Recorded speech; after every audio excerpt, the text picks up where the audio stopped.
Hi guys, what's up? It's me, InstentKarma with an E, and I am back with a Battlefield commentary for today. This is going to be the second one that I've done, so still figuring out the ins and outs of the game. You know, I think I'm getting better with it. I've been taking some of the tips you guys provided, like Miss Artemis came by and gave me a few tips last time. And so did a few of you other guys, so I really do appreciate that. But I've just been having a blast with the game. I've been playing a few different maps, but I have some topics I want to talk to you guys today about with the game. Hopefully it'll help improve your game, but a lot of it is just observations that I've had, more or less like my Call of Duty commentaries got to be, where the tips started to fade off and we just got into my thoughts about the game. So I assure you there are still going to be some tips in this, but overall it might just be some observations. But the tips that I want to pass along to you guys, first and foremost, is those coming from Call of Duty.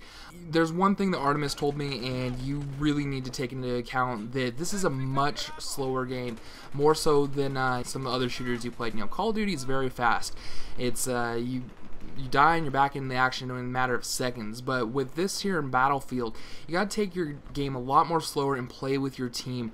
That's how you're going to end up winning these games. You have your squads for a reason, and there's a lot to those squad work that you can get into, but you just have to work with your team overall. You can't really be a lone wolf and be as successful in this game. At least you can't be as successful as what you could be as if you were playing with your team here. So, you know, just slow it down a little bit, get comfortable with the game, realize that it's not all about just going out there and getting all those kills. You got to play the objective, or PTFO as you computer guys say, and you know, just get in there and do your thing.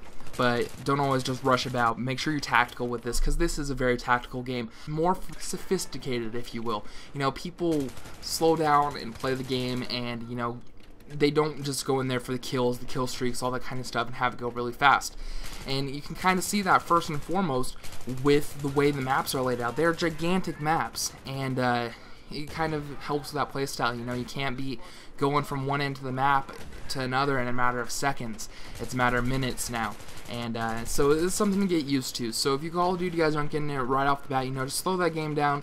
You know, take some time to get intimate with your weapon and with your team there, and make sure that you're doing a good job. But it's not going to come right off the bat. You know, it does take some time to get into, and some of the better weapons don't come until later on in the game too. So, you know, just take your time, and it'll be something fun. But another observation I had today is, you may or may not know, that DICE just released a patch for the game. You know, they're the Infinity Ward to Battlefield, and they just released a huge patch fixing their game, and you know, they're pretty good at maintaining their game. I'd say that they're about as good as Treyarch is with Black Ops, and maintaining that, if not a little bit better with their game. But one of the things that they added that's huge and people really love is that you can rent your own server and have it set up your own way. And mind you, this is a dedicated server, which is a great thing for consoles. We haven't seen that in most games, but it's really nice to have that in Battlefield. And they have this thing where you can rent a server.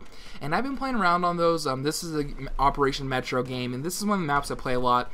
But there's a lot of servers out there that are either all air maps or they're all infantry maps, for the most part. You know, there's always going to be the exceptions, but I'm generalizing here. So we have those maps that are CN Crossing, Grand Bazaar, and Metro, and those are the ones that I like to get into because those have very minimal vehicles, which I'm not a big vehicle guy because it seems to be pretty hard to destroy them, even after the patch. It's really hard to take them down, especially those helicopters. Those are pissing me off. I actually tweeted at Battlefield about that earlier, and hopefully they're going to change something. But, you know, I was playing these servers where it's just those three maps over and over again, and I loved it at first because I wanted to play those maps. You know, that's what I went in there looking for, and I ended up playing them. But the problem I have with these dedicated servers that are rent servers is that they set them up in a way that it wasn't really intended to play. You know, they take a lot of time beforehand to get games perfect, the way they want to release them, you know, the brainchild of the developer, and make sure that it comes to fruition and then release it. And I feel like when they did this thing with the rent-a-server patch, it kind of changes the flow of the game. It changes the ticket count, so you can be in a game for, you know, 45 minutes just playing one level, and it gets to the point where you're just grinding over and over again. Or like in Rush, that's my biggest problem right now, is that Rush was very well balanced the way they released it. You have 75 tickets with the attackers, and the defenders, you have to take down those tickets before they take down all your MCOMs. And I feel like that flowed very well with a lot of the game modes, or with a lot of the maps rather. But the problem we have now is that people are getting in there, they're making like 300 ticket Rush servers, and that pretty much means that you get on the attacker side, you're going to win. I mean, very few maps can you actually crank through 300 tickets and not arm all the MCOMs. I mean, there's these few maps, like we have that one on, I believe it's a Sharky, excuse me, no, it's Back to Karkand. And that map, the last bomb site is almost impossible to get armed. I believe it's the A-bomb there in the warehouse. I mean, that takes forever, and if you're playing at 300 tickets, that's just going to be a terrible grind trying to get that done. So I feel like that did ruin the game a little bit with all these servers, and it seems more and more harder to find the DICE dedicated servers, the ones that were set up to be played the way they're supposed to be. So that's one of my chief complaints right now with that. I mean, I love the patch, I love that they're paying attention to it, but I wish they did have some of these restrictions here based off of what the Rena servers could allow and still be considered a ranked server. You know, if you don't want to play ranked, that's fine, do whatever you want, but you know, I want to be able to play on these ranked servers so that every time I play is counting towards something, and I kind of want to play the way that the game was intended to be played. So that was one of the chief complaints I had about that. And last thing I wanted to bring up today in this commentary was that about DICE and how they respond to their tweets and actually incorporate their gamers and their clients, if you will, into their actual development of the game. Like I said, they released that patch, it was about a gig, and totally changed some of the feel of the game. They took some of the weapons, like the FAMAS, that was way overpowered in that game, and completely nerfed it almost to the point where you can't use it. Now, I don't agree with that per se, but it's the fact that they listen to the community and get back to them about what's going on with it, and actually listen to make the changes. So they're constantly patching this game. I tweeted over to them today, which was one of the things that I thought was awesome. So I've been having this problem with the game for a while. When you throw your grenades, no matter if they're friendly or enemy grenades, they're going to be blinking red in your face the entire time. So if you're trying to capture a point on Conquest, or you're going in there trying to arm an MCOM, and you see grenades get in there, you're thinking, I'm gonna die. What I tweeted over to them is that I want it to be so that friendly grenades have a designator on them, so that you know you're not going to get killed by them.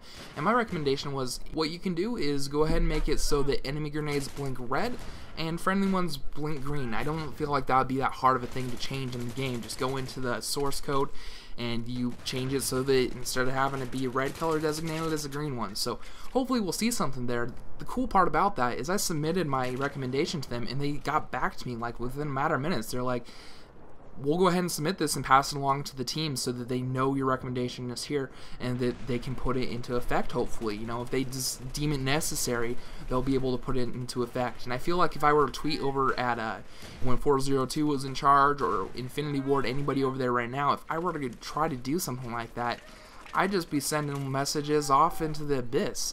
They probably won't ever get heard. So it's nice to know that my complaints and my recommendations are being heard and responded to. So that's one of the things that's really attracted me over to Battlefield right now. You know, EA might have gotten the worst company rating overall right now, but from what I'm seeing, they definitely don't deserve that title, because DICE and EA are doing a great job with this game. I'm going to continue to play it and continue to put out commentaries, probably more than what I'm going to be doing with Call of Duty. So kudos to them for that. But thank you for watching this commentary, guys. I really do hope you enjoyed it. As always, remember, rate, comment, and subscribe, and I will catch you next time.